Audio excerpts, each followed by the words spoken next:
told you so.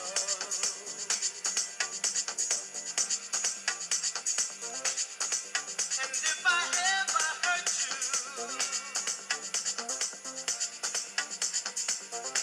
no, I hurt myself as well.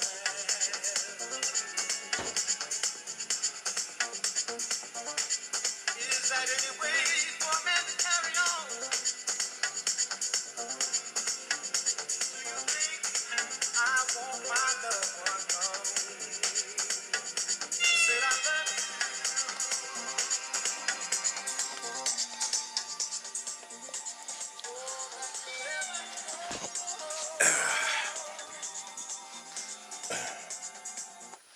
All right, girl. All right.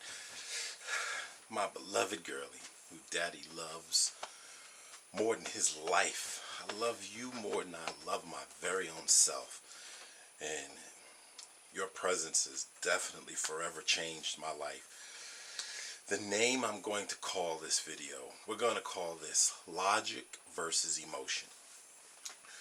I think one of the major tools that I want to give you, and I'm trying to encapsulate the things that I want to give you, the first things first, the tools that I want to relay to you as we're raising you, and then things that I want to give you that's going to last the rest of your life. The one major tool is for you to be able to use logic and reason, especially in the face of high emotion. Because daddy's learned already that you can get emotional. You can get emotional, especially when you don't get your way. But what I want for you is to be able to, in the face of those emotional situations, to be able to logically reason out, well, why do I feel this way? Well, what is it that, do I really want this? Do I really need this? Is this really necessary? Can I wait on this? To be able to think things through. Because the thing that I've come to see in today's world that is sorely lacking, they have a little saying now that, common sense is uncommon. Basically, it's not that people don't have the ability to use common sense. It seems that they just don't have the ability to, whenever they're feeling something, to be able to combat that feeling, to think things through. That is what I want for you. I want, when there's something that you're feeling strongly about as you get older, maybe it might be about a relationship, and it's like, if there's some guy you really, really like and you're really feeling strongly about, I want you, listen to me. I want you to be able to use your brain, to not get caught up in your emotions, and to start asking yourself questions. Well, I notice he does this. Why? And to start to really use your reason, and trust in your thought process more than your emotional process. Your emotional process will change like the wind. It will change like the weather, change like you hopefully change your underwear. It constantly changes. But reason and logic, principles, those things never change. If you see someone that treats everybody else badly, talks about everyone else, logically you would understand they're going to do the same to you. But emotionally speaking, you may think, but I like this person. But this person is so nice, so they wouldn't do that to me. Logically, that is stupid. Because if they do it over here, then the issue isn't whether or not they'll do it with you. The issue is, this is who they are. And so logically you understand, because this is who they are, if they do it over here, they're going to do it with you also. And that goes for anything and everything in life, is that if you think things through, here's a very important thing.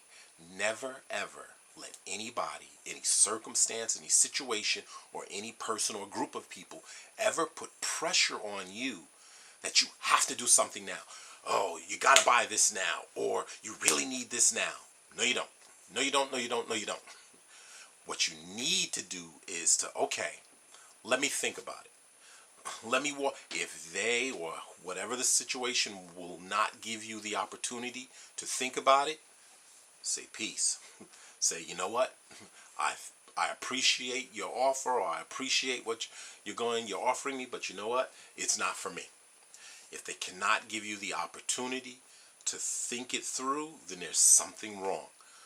And as you know, and as I will raise you as a Christian, one of the things that I've come to realize what happens a lot in churches is that we, and I say we because I take part in it, and I take some responsibility for it, is that we have a tendency sometime to run from logic and reason because we can't figure something out.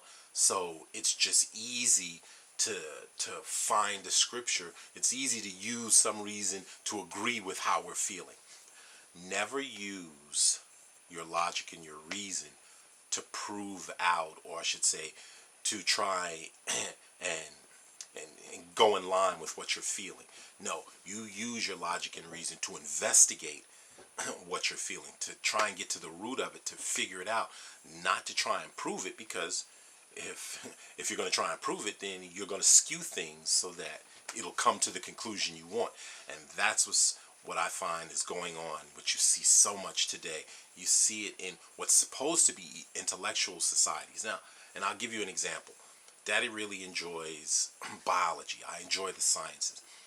And being someone who enjoys the sciences and took biology in college and enjoy those things, one of the biggest things you'll find in the scientific community, especially the biological community, is evolution. And one of the most frustrating things in dealing with scientists when it comes to evolution is the fact that so many scientists cannot admit to the fact that after all these years, evolution is still just a theory. This was the theory of evolution. It's not a law. Like gravity is a law. Like thermodynamics is a law. These things are proven. You can repeatedly prove it. I don't care how many times you drop something from the top of a building, it will always fall because of gravity. Gravity is a law. It's repeatable and provable. However, evolution is not. And my problem has always been, why can't you just admit to the fact that this is just a theory? Intellectually speaking, you should be able to admit it. The fact is, look, we've only been here, you and as individuals, maybe you might live 100, barely over 100 years. That's not a lot of time. So you're not going to figure everything out. So why is it so hard to admit what's factual versus what's theory? But yet and still, you will get yelled at and shouted down if you disagree, because they emotionally hold on to this because they don't want the alternative, which is creationism. So it's like, okay, as you grow up and learn that, hey, you won't be able to give them anything that necessarily prove creationism, just like they can't give you anything that completely proves evolution. But the key is that, are you able to think things through logically and rationally without getting tied up into the emotion? And I just use that whole evolution argument, but the main thing is, throughout your life, throughout your relationships, you're always going to be faced with how you're feeling. And I never want you to rely upon those feelings. Don't you do it. Don't you do it. You investigate why you're feeling the way you're feeling, even to the necessity of questioning the very existence of God. And a lot of Christians will struggle with that, but here's the bottom line. If he is who he says he is, then there is no other.